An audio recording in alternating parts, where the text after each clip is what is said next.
matter what's going on throughout the course of their season. I mean, it's impossible to do that because they're just built from a different cloth, and I know that firsthand. You know, when you win a championship and you're around guys for a long period of time and you know what you're all capable of doing, all you need is to get healthy. You know, and if you can get healthy and guys are playing at the right level at the same time, then you can feel like you can beat anybody. You know, so, you know, the best thing about their team is that if one of their stars go down, they have 2 or 3 other stars that's still able to, you know, to hold the ship until everybody get back. And, you know, with Steph's injury, you know, him going down, you know, KD and Clay, who never misses a game, and Draymond still being in the lineup.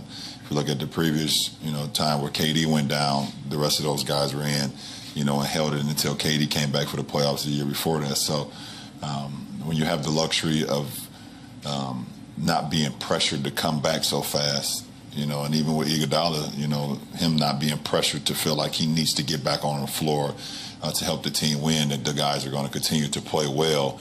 And whenever you're ready, we'll be ready for you to join. I think it helps the injury as well, because you're not putting that much pressure on you. So you can never count out a champion at the end of the day, no matter how vulnerable, you know, people may seem, or people think they may be, or if they hit some adversity. I think it's all part of the process. LeBron James sharing some words ahead of Game 4, Cavs-Warriors tonight. It's the Cam Rogers Show. Hey, folks, Cam Rogers with you. Hit me up on Twitter at Mr. Rogers99. I am previewing tonight's matchup between the Cavs and Warriors in Cleveland. The backs against the wall there for the Cavs and LeBron James. Here's a look at what's to come for the show today. As mentioned, there is the Game 4 preview. We've got more statements from LeBron. I have some sound bites from Steph Curry and Kevin Durant as well. Then the latest NBA rumors and news. The President of the United States just made an unprecedented statement. I will be playing that video later. We'll flash the lower third throughout this segment as well, so you guys know what is to come. Then later, the latest NFL headlines. Speaking of the President, Colin Kaepernick recently made a deposition request, or at least according to Yahoo Sports. I'll get to that. World Cup preview as well, and then a final word as we get you set for Game 4. With that, Cavs, Warriors, 9 o'clock Eastern Time tonight on ABC. A Golden State victory would clinch their second consecutive NBA championship, whereas a Cleveland win would, of course, force a Game 5 back in Golden State. The Warriors are the first team in NBA history to go 3-0 in back-to-back NBA Finals. Of course, last year went 5 games. We'll see if this year will go 5 games. Kevin Durant is the guy with momentum right now. Scored a playoff career high, 43 points, including a three-pointer with 49.8 seconds left to go, and which was really the dagger in that 110-102 win. It's a reason why, of course, Durant is a 4-time scoring champion. That performance in Game 3. Perhaps we could have another summer of LeBron kick-starting around midnight Saturday morning if this game becomes a loss for the Cleveland Cavaliers. And this could be the final time we see LeBron James in a Cavs jersey here tonight. So savor it, folks. Now, LeBron was asked about this past season. He didn't want to reflect all the way because, of course, the season isn't over yet. But he did share some thoughts. Here's LeBron. I can answer that once this series is over. You know, like I told you guys before, this has been, you know, one of the most challenging, you know, seasons of my career from a standpoint of, you know, what's been going on with our ball club, not only from a you know, playing perspective, but, you know, things, you know, guys changing, personnel's changing, you know, our coach being out for a couple of weeks, players leaving, being out for a couple of weeks, injuries, things of that nature. Us having a very, you know, great couple of months and not playing so well, and trades happening, things of that nature. So I go in more in detail once this series is over, but it's been 3 or 4, maybe 4 or 5, you know, seasons wrapped in one, that's for sure. LeBron was very candid during his media availability yesterday, talking about his time with the Cleveland Cavaliers in this 2017-2018 season. I'll talk more about LeBron when we get to my key players for this matchup here tonight.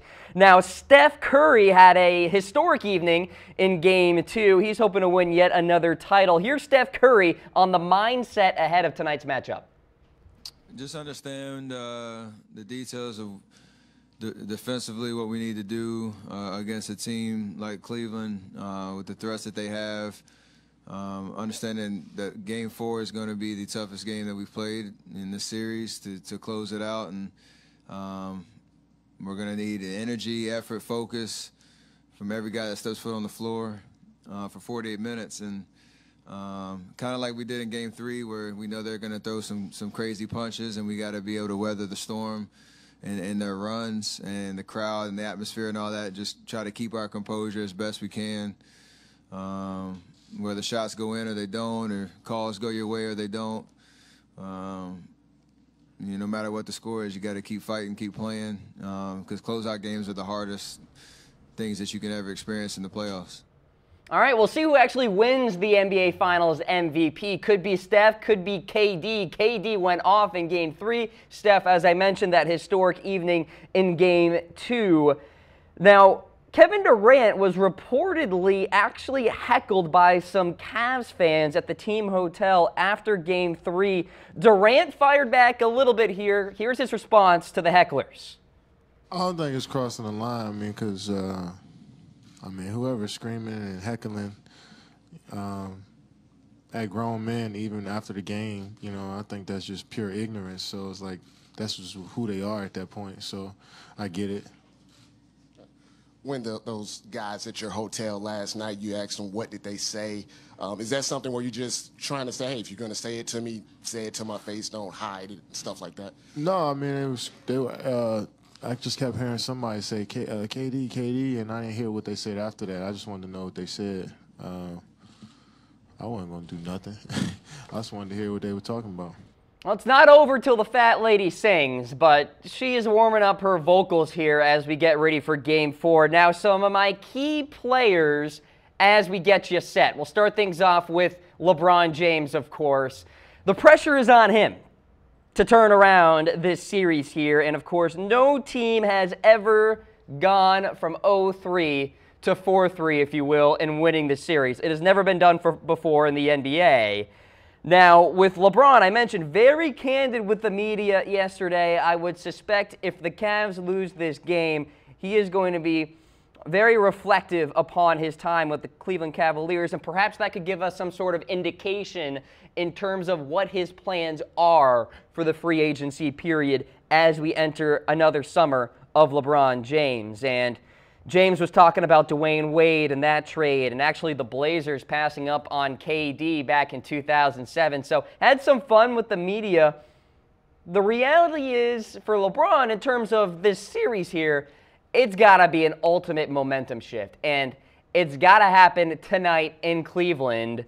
He recorded at least 25 points, 8 rebounds, and 8 assists in 10 consecutive finals games. He's got to continue that trend.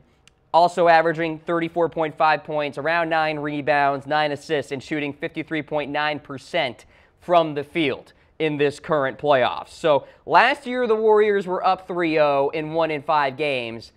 Obviously, LeBron doesn't want the same result, but he definitely doesn't want the result of losing tonight. Last year, the Warriors, you may recall, had that big-time shot from KD, and it seemed like it was a replica of last year from Game 3 there the other night with KD doing kind of the same thing. So this is LeBron's 8th consecutive finals appearance and likely his last with the Cleveland Cavaliers. He needs help. He needs J.R. Smith. He needs Kevin Love. Rodney Hood coming off 15 points in Game 3. Whomever it is, LeBron James needs assistance. And that is just the reality of this matchup. When you have the Cleveland Cavaliers, a team that is not comprised of multiple All-Stars like the Golden State Warriors are, you need these outworldly kind of performances. And as such, it's got to be a Kevin Love. It's got to be a J.R. Smith, a Rodney Hood. Heck, Jordan Clarkson, it would be nice to see if Clarkson would show up for the Cleveland Cavaliers. So the last gasp tonight, it's at 9 o'clock Eastern time on ABC. LeBron is one key player I'm watching out for. Kevin Durant is another guy I'm looking at. Be sure to let me know, by the way, will the Warriors sweep the Cavs? Give me a heart for yes, it is over.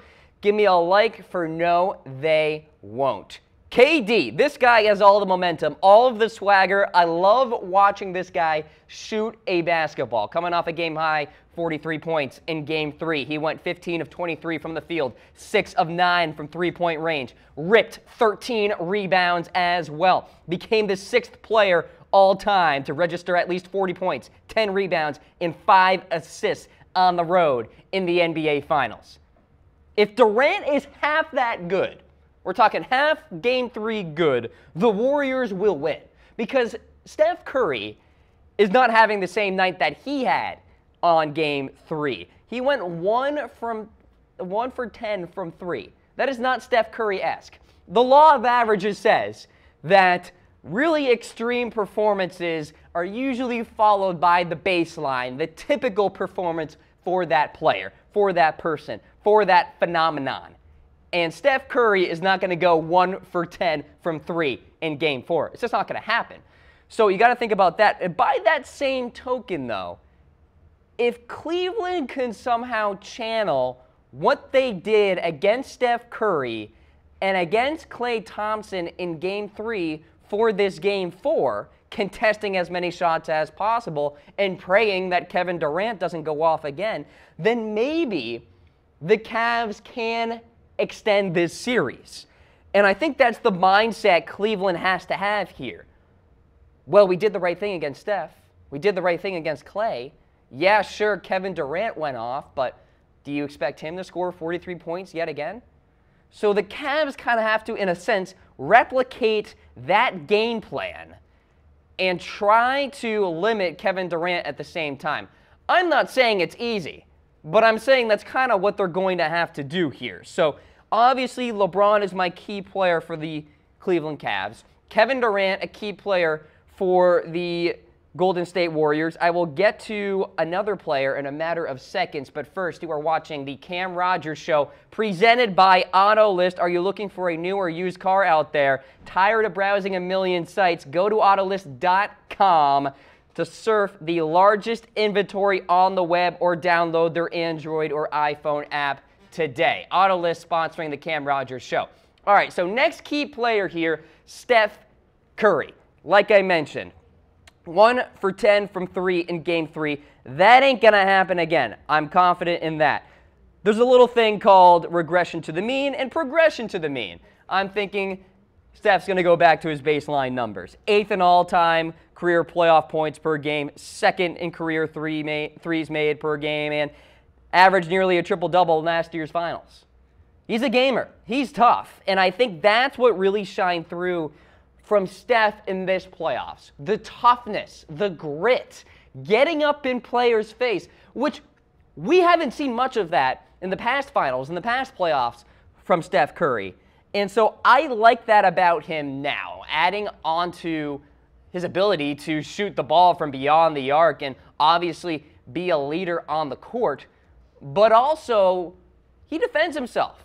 I mean, this Warriors team got a lot of flack during the regular season when it was dealing with its fair share of injuries and all of the like, saying that, oh, maybe the Warriors are crumbling and maybe it's somebody else's year, like the Houston Rockets. Obviously, that is not the case, and I think all of the bad PR that the Warriors got actually brought out this new tough Steph Curry, and maybe he wins the NBA Finals MVP. Who's winning the MVP? I want you guys hitting me up in the comment section.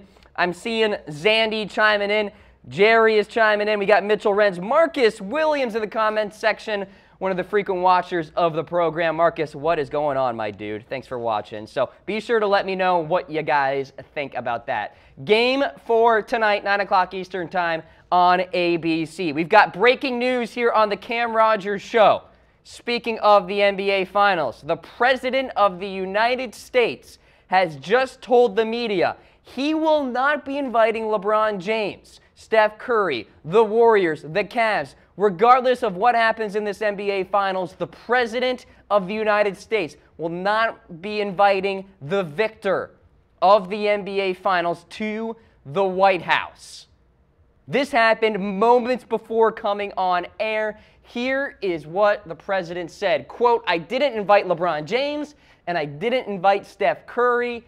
We're not going to invite either team." So the president is getting ready for the G7 summit out there in Canada. And on his way out to going abroad, he spoke to the media and basically mentioned this. It was actually interesting that he was actually asked about this, but I digress. He did mention about it, and obviously we could look back to the president denying the visit from the Philadelphia Eagles, the team that won the Super Bowl just last year, right? The whole ordeal that happened there, where I guess the Eagles wanted to reschedule, and then Trump said, well, no, I'm going to be abroad, and then the Eagles were like, all right, we'll send a small contingent of the players, and then Trump said, well, no, that's not happening, and then he ended up canceling the White House visit. I believe we do have the video. I have to confirm that with my folks behind the screen there. We will get you guys the video of the president actually saying this, but the breaking news is Donald Trump will not be inviting LeBron, will not be inviting Steph, the Warriors, the Cavs, nobody from the NBA Finals to the White House. Here is Donald Trump speaking to the media before heading to Canada. I didn't invite him. No, I didn't invite LeBron James, and I didn't invite Steph Curry. We're not going to invite either team. But we have other teams that are coming. You know, if you look, we had Alabama, national champion. We had Clemson, national champion. We had the New England Patriots. We have the Pittsburgh Penguins last year. I think we'll have the Caps. I mean, we'll see. You know my attitude. If they want to be here, it's the greatest place on earth. I'm here. If they don't want to be here, I don't want them. You're not going to be seeing LeBron James or Steph Curry at the White House. And by the way, LeBron, of course, recently spoke to the media, I believe it was a couple of days ago before Game 3, where he said, I don't think we'd want to go to the White House anyway. So it's this back and forth here between the President of the United States and some of the marquee players in the NBA. So here is the news. There won't be the Cavs or the Golden State Warriors at the White House. Regardless of who wins the NBA Finals, they will not get an invitation. So, wow. That just came through the wires here. Be sure to let me know what you guys think about that in the comments section. And I do want to ask you guys this, by the way. If the President of the United States invited you to the White House, would you decline said invitation? All right, let me know what you think, and I'll be tracking what you guys say. I see Elder Philip Daly says no one wants to see him. So there you go. Mitchell Wren says, I would decline. I have a feeling you wouldn't, Mitchell. I'm pretty sure you would go, just for the Instagram picture.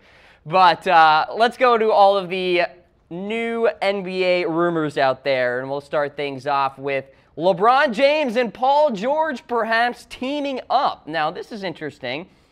So LeBron and George may actually have a dialogue here where the two could be playing with the Los Angeles Lakers. Both are expected to opt out and become free agents this summer. Both have 1 year remaining in their respective contracts if they opt in. I don't really think they will. LeBron would make $30 million if he stayed with the Cavs. He ain't gonna. And then Paul George, of course, the story with him, traded from the Indiana Pacers to the Thunder last season.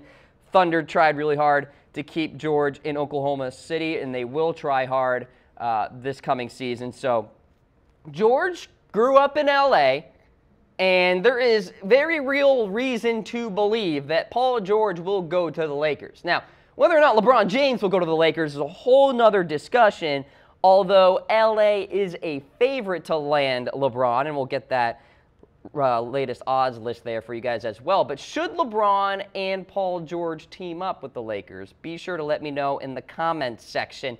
Here are the latest Vegas odds. So the Houston Rockets lead the way, actually, plus 150. The 76ers at plus 300. I have a feeling that number's going to fluctuate a little bit here with the whole Colangelo situation that went down. The Cavs are there, plus 350. Lakers, plus 400. Golden State Warriors, big long shots, but I've got a rumor about them coming up in a matter of moments here. Najim is saying LeBron and Paul George equal championship. I would agree with that, especially if they go to the Lakers. Brandon Ingram, Lonzo Ball, LeBron James, Paul George. Are you kidding me? Lakers would be legit. I see Rick chiming in. What's up, Cam? Rick, thanks for watching, my man. Appreciate that. Hope you're enjoying your Friday, sir.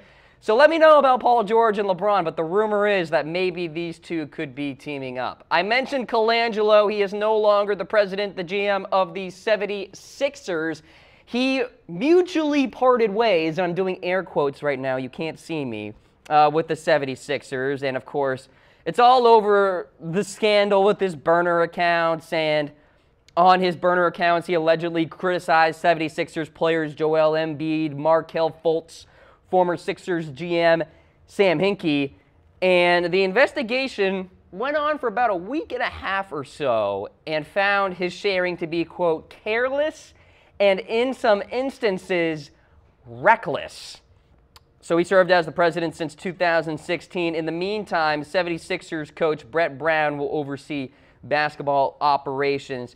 Here's what Sixers managing partner John Harris said in a statement in regards to this resignation here from Colangelo. Quote, the 76ers organization has accepted the resignation of President of Basketball Operations Brian Colangelo, effective immediately. We appreciate Brian's many contributions during his time leading our basketball operations and thank him for the work he did in positioning the team for long-term success there. So, thanks but no thanks, Brian.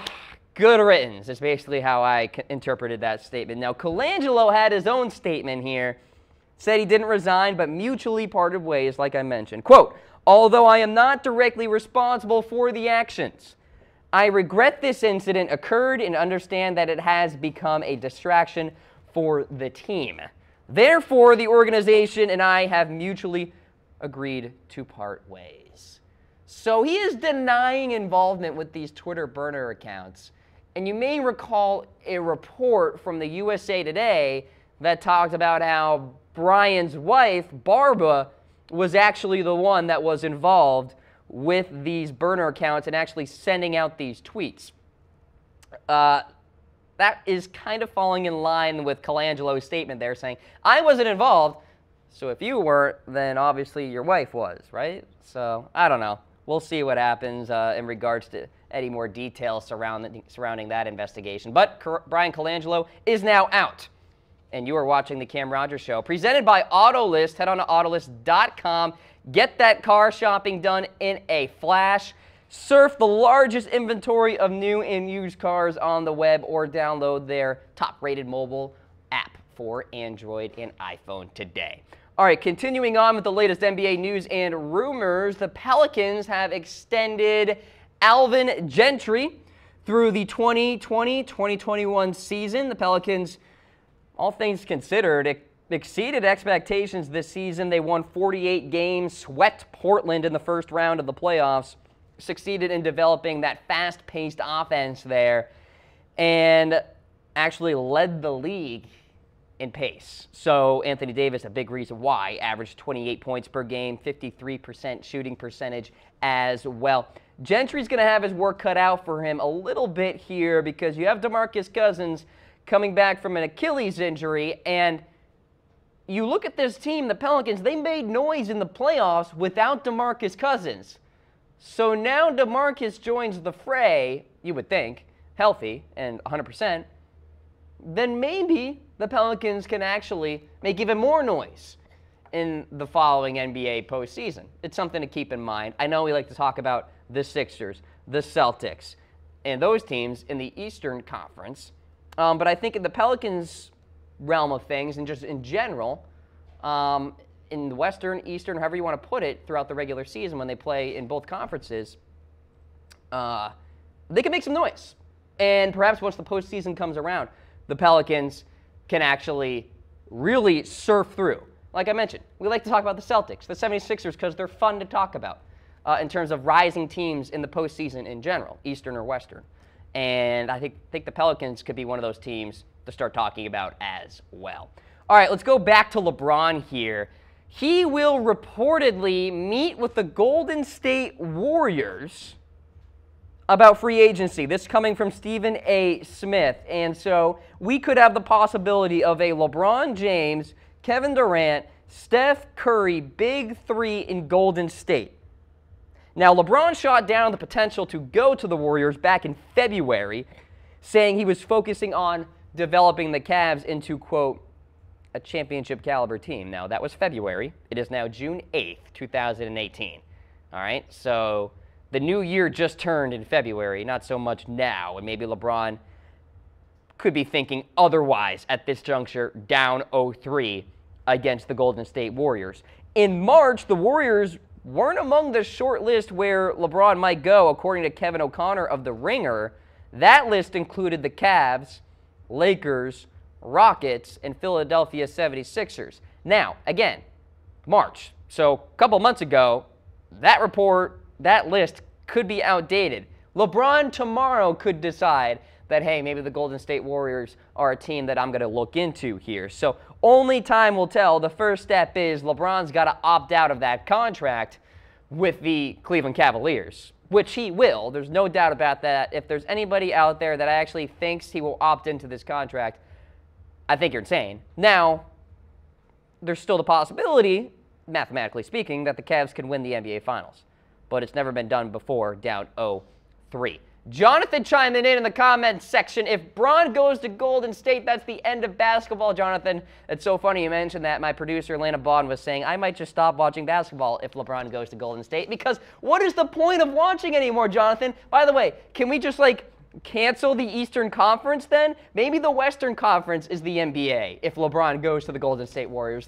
Honestly, that's where I think we were at if that actually goes down. And I showed the list of Vegas odds in terms of all the teams that LeBron could go to. And the Golden State Warriors have pretty long odds, plus 1,600. The Rockets lead the way. The 76ers are second. But with Colangelo now out and all the unsettledness, if you will, with that, maybe the 76ers have other things to focus on at this point. The Cavs are there. I don't think he goes back to the Cavs. The Lakers make some sense if he rejoins, or if he teams up, I should say, with Paul George, and they go out to L.A. and join Lonzo and join Brandon Ingram and get something going out west. Paul George goes back to a city he's really familiar with. LeBron obviously has business interests out there in L.A. He has a couple of houses out there in Los Angeles as well. So we'll see what happens. Keep hitting me up in the comments section. You guys could be featured on the Cam Rogers Show here today. We do appreciate you guys weighing in. All right, how about Chris Paul? Speaking of the Rockets, will he be staying with them? So the Rockets are going to have to shell out some big money for this guy. He becomes a free agent this summer, played his final year after activating his player option following that trade involving the LA Clippers. Now, the Rockets signed the deal knowing they would have to re-sign him in free agency, and a steep price tag would go down. So my thought process is the Rockets know what they're doing here. The Rockets are going to figure out a way to get Chris Paul the money he wants. Now, here's what could be the wrench in all of the contract negotiations. What if LeBron wants to come to Houston? Then the Rockets, GM Daryl Morey, will have to be like, all right, so we got to accommodate LeBron now.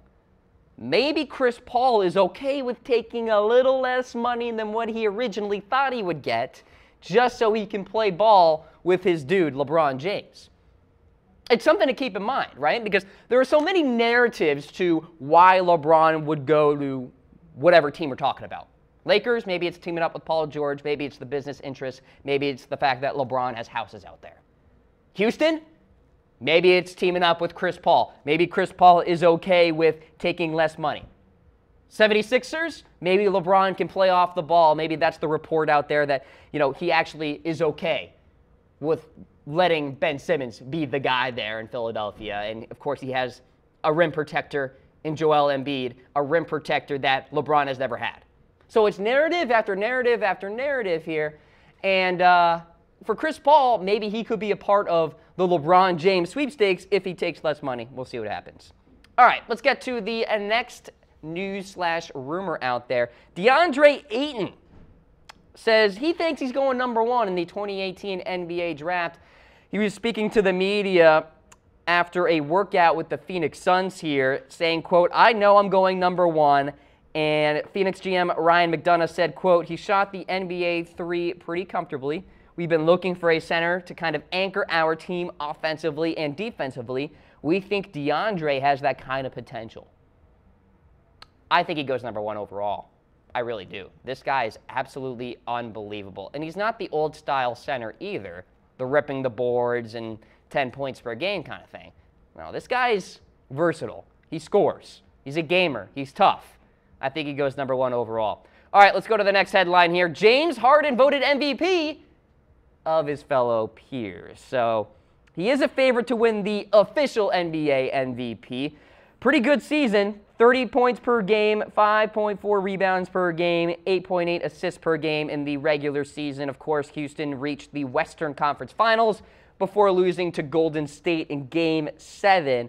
Now, James Harden was also voted the NBPA MVP, if you will, by his peers back in 2015. So kind of a same deal there. Now, the debate goes on. LeBron, Harden, who wins the MVP? Let me know in comments.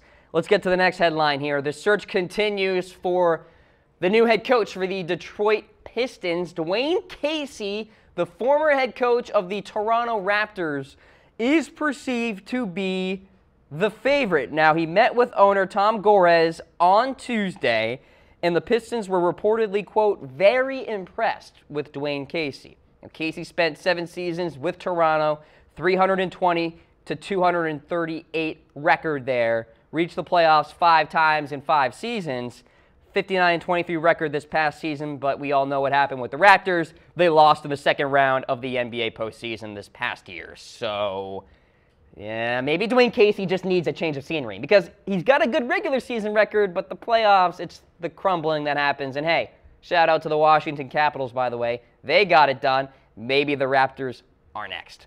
All right, next headline here. DeAndre Jordan may want out of L.A. So reportedly has been focused on the possibility of returning to his hometown of Houston. This according to Rockets Wire. Jordan told multiple Rockets players his desire this past season, even talked to several Houston players after that infamous locker room altercation following a game last January between the Clippers and the Rockets. You guys may recall that one.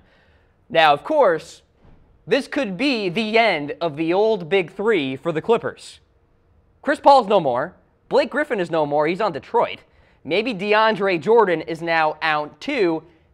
Now who do you have with the LA Clippers? And oh, by the way, LeBron and Paul George could be going to the Lakers. And so the Lakers steal even more headlines, and the Clippers are just getting shoved and shoved down those power rankings there. So Jordan has a $24.1 million player option for the 2018-19 season, but is, quote, almost certain to decline, according to this report here. So 2-time all-defensive selection, 2-time rebounding champion. He had 15.2 rebounds per game this past season. So DeAndre Jordan balled out, ripping boards. We'll see if he gets out of LA and goes to Houston. Those are the latest NBA news items and rumors here on the Cam Rogers Show. What's going on, guys? I am Cam Rogers. Hit me up on Twitter at Mr. Rogers99. Lena, if it is okay, I do want to go back to the breaking news in regards to the President of the United States saying that he will not be inviting Steph Curry, the Golden State Warriors, or LeBron James and the Cleveland Cavaliers to the White House. So no matter what happens, folks, in the NBA Finals, you're not going to see a White House visit.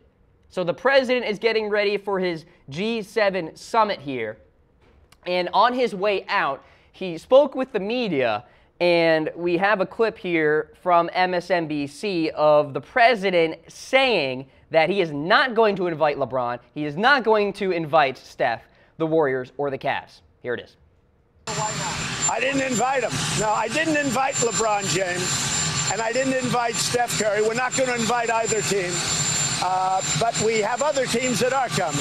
You know, if you look, we had Alabama, national champion. We had Clemson, national champion. We had the New England Patriots. We have the Pittsburgh Penguins last year. I think we'll have the Caps. I mean, we'll see. You know my attitude? If they want to be here, it's the greatest place on earth. I'm here. If they don't want to be here, I don't want them. That was just moments ago, before coming on air here on the Cam Rogers Show. The President of the United States will not be hosting the Golden State Warriors or the Cleveland Cavaliers, regardless of what happens in the NBA Finals. Big-time stuff right there. All right, folks, let's get to the latest NFL headlines here, and we will start things off with Colin Kaepernick. So today's top story, Colin Kaepernick may actually subpoena the President of the United States as a part of his ongoing collusion case against the National Football League. Now, you may recall Kaepernick's lawyer, Mark Garagos, promising a dramatic turn in this case. Maybe this is the dramatic turn, folks. Now, the idea is for Kaepernick to question the president to figure out if the owners are keeping Kaepernick out of the league to please Donald J. Trump. Now, several steps have to be taken here for this to actually come to fruition. And I'm talking about for the president to actually testify. First of all, the NFL system arbitrator has to grant the ability for Kaepernick to go ahead and seek this subpoena, because Kaepernick would be dealing with somebody outside of the NFL realm, right? If you take a look at the list here of some of the executives who have been questioned in the Kaepernick case, obviously all of these people are involved in the NFL. Robert Kraft, Bob McNair, John Elway, Roger Goodell, of course, Jerry Jones. Donald Trump is not involved in the NFL, so Kaepernick needs special permission from the NFL system arbitrator. Now, if that permission is granted, then a federal court must decide to issue and to enforce the subpoena requests. And even if that happens, the president is likely to fight any subpoena, considering he's fighting the Mueller investigation right now. I can bet you that he will fight this as well. So there are many sides to this. Whose side are you on? Are you on Team Trump? Team Kaepernick? Do you just want football again? Are you team don't care? Hit me up in the reaction poll. A like for Trump, a laughing face for Kaepernick. Give me a heart for team football. Give me a wow face for you just don't care. And the president has mentioned Colin Kaepernick by name before in some of his statements, so maybe that's part of the equation in terms of why he's involved in all of this. So there you go. All right, next headline here. Julian Edelman appealing his 4-game suspension. He was suspended yesterday for PED use. Loses nearly $1 million in salary with this suspension. He missed the entire 2017 season, by the way, with a torn ACL. So Julian's going to have to wait a little longer here to get back into the Patriots offense. Obviously, it's a big-time blow for that wide receiver core there because, well, the Patriots lost Danny Amendola in free agency. They traded Brandon Cooks away as well. That means Jordan Matthews, Chris Hogan, Malcolm Mitchell are going to see increased repetitions in the regular season, especially in those first 4 games. Now, Julian Edelman can still practice. He can still be involved in training camp and preseason, but he is suspended for the first 4 games, but he's fighting it. We'll see what happens. All right, next up on the list, how about T.O.? He has declined the invitation to Canton, Ohio for the Hall of Fame ceremony. So he said, quote, "I wish to congratulate all past, current, and future inductees. It is quite an honor to be part of such elite company. This honor is something that I will cherish forever." Now, T.O. said he wanted to celebrate at another place. And I'm not going to sit here and criticize this guy, number one, because, well, isn't it the same logic with, like, Baker Mayfield not going to the NFL draft? He wanted to be with his family and all the such.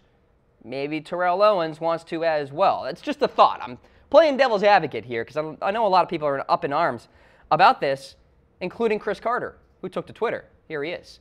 Terrell isn't going to be enshrined in Canton. I'm even more excited to attend the Hall of Fame weekend now. Ooh, ouch, Chris Carter. Dude, that's not very nice, man. Throwing some shade at T.O. Yikes. Both these guys are in the Hall of Fame, and they're kind of having a quarrel, if you will. SAT word, look it up. So in 15 seasons with the NFL, T.O. had over 1,000 catches, just a shade under 16,000 yards, and 153 touchdowns. Now, T.O. is trying to be the first ever active player in the NFL who is in the Hall of Fame. And we'll see if that happens. He did recently tweet that he wants to join the San Francisco 49ers. So we'll see if San Francisco looks into Mr. T.O. All right, how about Tom Brady? Of course, he was going to be asked about skipping voluntary workouts and OTAs, and he cited personal reasons, saying, quote, "The coaches do a great job of getting us ready. It was just some personal reasons for me that kept him out." Now, obviously, Tom Brady typically does not skip voluntary workouts. It really wasn't part of his MO. So once this happened, I sat here and said to myself, well, okay, something's going on here. Maybe some very real friction between Brady and Belichick. And Brady, of course, answered 2 questions about Bill Belichick as well, saying it's great in terms of the relationship. We've always had a great relationship. And that's really all he said about it. Bill Belichick said the same thing. So maybe there isn't something there, but I'm feeling either Tom Brady wants something changed with his contract, or there is friction between Bill Belichick and TB12 a little bit, at least. All right, so there you go. You guys are watching the Cam Rogers Show presented by Autolist. Looking for a new or used car out there, go to Autolist.com to surf the biggest inventory of new and used cars out there, or download their top-rated mobile app today. All right, next up in the headlines here, Duke Johnson agrees to a new contract. It's 3 years, worth $15.6 million. He is, of course, in the backfield with the likes of Carlos Hyde and Nick Chubb there. Isaiah Crowell is no longer a member of the Cleveland Browns. I'm trying to think through this backfield here and how it's all going to shake out from a fantasy football perspective. I guess Carlos Hyde is the RB number 1. Duke Johnson, RB number 2, and then maybe Nick Chubb. We'll see what happens. By the way, everybody's arguing about my SAT score in the comments section. Come at me. I actually did okay in terms of my SAT score. Well, not great. I had to do it a couple times. It was actually one of the bigger struggles for me for some reason. I ended up doing okay thanks to super scoring, because over under 1,500, Mitch? Come on, give me some credit here, man. Alan Thomas, Cam SAT score, I'll take the over. Thank you, Alan, I appreciate that. Keep guessing, I'm not going to tell you guys my score until the end of the show. Miller's saying under 1,500. Don't you get like 600 just for writing your name down or something like that? All right, anyway, let's go to the next headline here. Ben Roethlisberger getting some praise from his backup quarterbacks because he has been out of OTAs, been on vacation a little bit, and that has paved the way for Landry Jones, Josh Dobbs, and rookie Mason Rudolph to get some more repetitions there. So good for you, Ben. Here's what he said. Quote, "That's the way I look at OTAs and minicamps. It's just kind of getting back into it, knocking some rust off. And I know these guys really enjoyed it, and they were thanking me for it." So there you go. Some repetitions there for Landry, Dobbs, and Mason Rudolph. So Ben Roethlisberger, of course, is the starting quarterback for the Steelers. So just saying. All right, so Malcolm Jenkins recently had a press conference, I guess you could say. Recently was with the media because he didn't speak to the media. He actually held up a few signs here as somewhat of a silent protest, if you will, in regards to the recent statements made by the President of the United States and canceling the White House visit. We do have some of these pictures here that will flash for you guys. Did not say anything, but hold up these cue cards.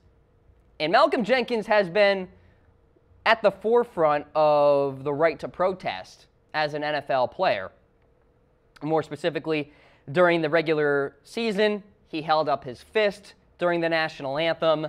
Did not kneel, but he held up his fist. He's been one of the leaders of this movement here among all the players out there, and he was actually involved with some owners' meetings in the past, trying to have an ongoing dialogue about this national anthem debate here. And there you go, Malcolm Jenkins responding to the president and what went down regarding the cancellation of the White House visit. All right, so there you go. All right, let's get to the next headline on the list. Andrew Luck is indeed close to throwing a football. That is great news for Colts fans out there. Head coach Frank Reich said, I think we're real close. So that's good stuff there.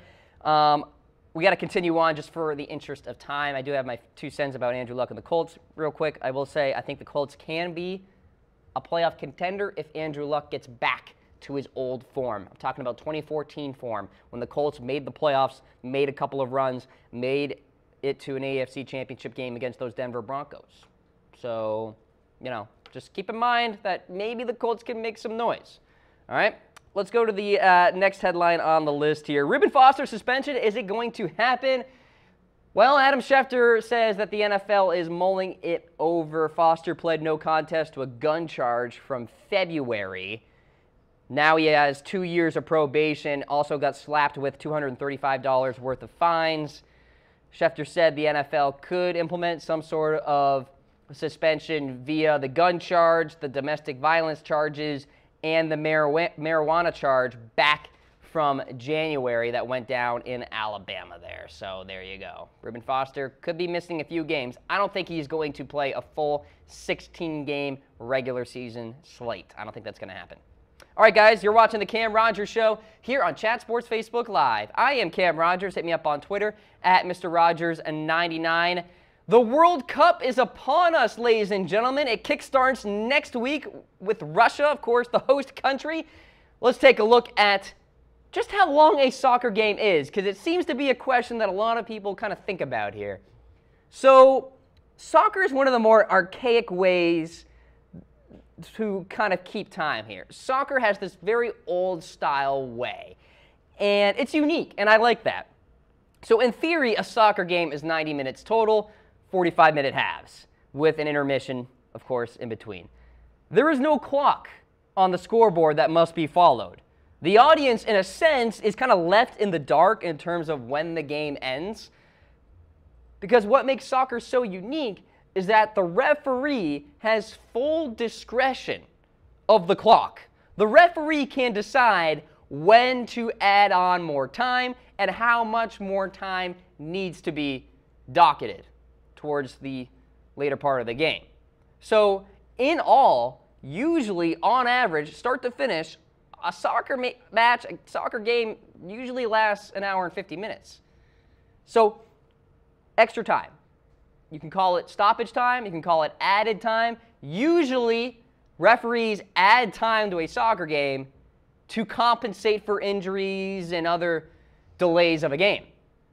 And plus, by the way, continuous play, the beautiful thing about that with soccer, less commercials. And we all love that when we are watching these matches and when we go throughout the World Cup here. So obviously, the whole stoppage time thing doesn't happen in any other sport. Football, hockey, baseball, and the conclusion of a soccer game can actually be one of the more painful phenomenons.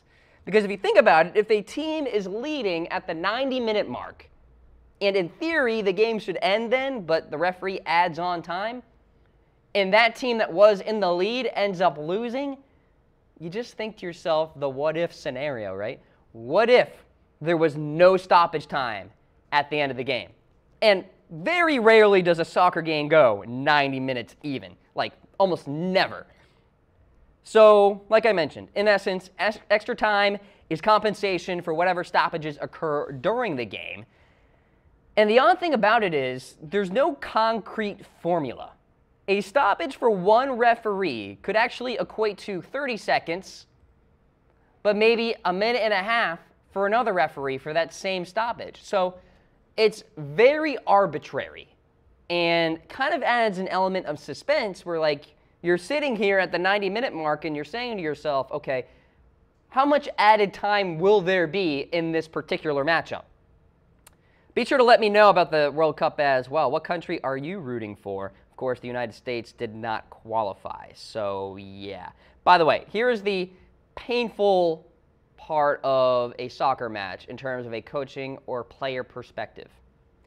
They can never plan for it to last 90 minutes, right? They have to plan for maybe an extra 5, maybe an extra 30 seconds, that is, not 30 minutes, and maybe an extra 10 minutes. And so there's this element of adjusting on the fly if you are a player, if you are a coach, because you know a soccer match is not going to go 90 minutes long, but you also don't know how long it's going to be in the end. So there you go. How long is a soccer match? In real time, usually an hour and 50 minutes. So one of the more intriguing aspects of soccer is this whole concept of added time. Now, how about some facts you need to know? The United States failed to qualify, folks. They are not in it. Instead, they actually hired their new GM, Ernie Stewart, formerly the sporting director of the Philadelphia Union. So the U.S. national team is too busy hiring a new GM rather than prepping for the 2018 World Cup in Russia. This is the first World Cup in Europe since 2006, by the way, when it was played in Germany. You may recall, of course, the most recent World Cup was in Brazil, and then the previous one was in South Africa. So first time in Europe for quite some time. And you may be thinking, wait, Russia, Europe? Yeah, they're actually playing in European Russia, not Asia Russia, if you will. So very interesting little tidbit there. Why they're doing that? Because it's easier on travel for all of these national teams out there. So 20 teams making back-to-back appearances here in the World Cup. There will be 64 total matches at 12 venues in 11 cities. And then Germany, of course, is the defending champion as we stand. Also the betting favorite. We'll get to that later. So for Germany, of course, they won their 4th title back in 2014. We'll be playing in Group F with Mexico, Sweden, and the Korea Republic. How about Iceland and Panama making their first appearances in the World Cup? For Iceland, they're playing in Group D. Panama is playing in Group G. And, of course, the final match, the championship match for all the marbles, will be July 15th in Moscow. Now, in terms of the most World Cup titles out there, Brazil owns that. They have 5. Germany has the most runner-up finishes with 4 back in 1966, 1982, 1986, and 2002. Brazil won its titles back in 1958, 1962, 1970, 94, and 2002. Now, Germany, of course, is the betting favorite, and I'll talk about that and some of the other sleepers out there. They have a lot of pedigree going into this World Cup. I have a lot of faith in that squad to make some major noise. Some more facts, though. The total prize pool, $400 million. The champion will earn $38 million, with second place getting $28 million. And this is all in US dollars, by the way. I converted it for you guys. So how about this? The host nation usually sees an increased birth rate. Why? Well, I guess maybe the excitement surrounding the World Cup, and when one person loves another, there could be some sort of extracurricular activity happening upstairs and more babies are born. I'm just trying to work through it. It's a fact, folks. I'm reporting a fact here. There is an increased birth rate in the host nation. Around 10% the last couple of World Cups. So Russia, get ready. You're going to be more highly populated. So there you go. Kind of a fun tidbit there. 3.2 billion people worldwide will watch this coming World Cup, approximately. That was the number back in 2014. I would say even more will watch this go around. So nearly 50% of the world's population will watch the World Cup. And then finally here, more than 1 million people will visit Russia in honor of this World Cup. $43 million will be spent on free train travel. So the people who are there can travel for free. The country will be spending quite a lot of money. And then, how about this? The federation has to spend $134 million to ensure every single player. The national teams don't do that. FIFA does that, which is really interesting. And then another note that I didn't put on the screen, the coaches of most of the national teams usually tell the players no sex is allowed. You have to focus on the games. So, yeah, very interesting little nugget there. By the way, I did want to mention, I saw this on my notes here, Italy didn't qualify for the World Cup either. for the first time in 60 years. 60 years. And usually Italy is right up there with one of the favorites in every World Cup. Saudi Arabia actually has the longest odds at 1,000 to 1. And then Issam El Hardy is actually the oldest player ever to be in a World Cup at the age of 45. Issam El Hardy is his name, so there you go. Russia is the largest nation, by the way, to host, by land size, a World Cup, which makes sense because Russia is the biggest country in the world. So, yeah. How about the betting favorites? Germany, Group F, they're 7-2. Brazil at 4-1. France at 6-1. Spain at 6-1 as well. And Argentina at 6-1. Germany gunning for its 5th World Cup title, hoping to tie Brazil with 5.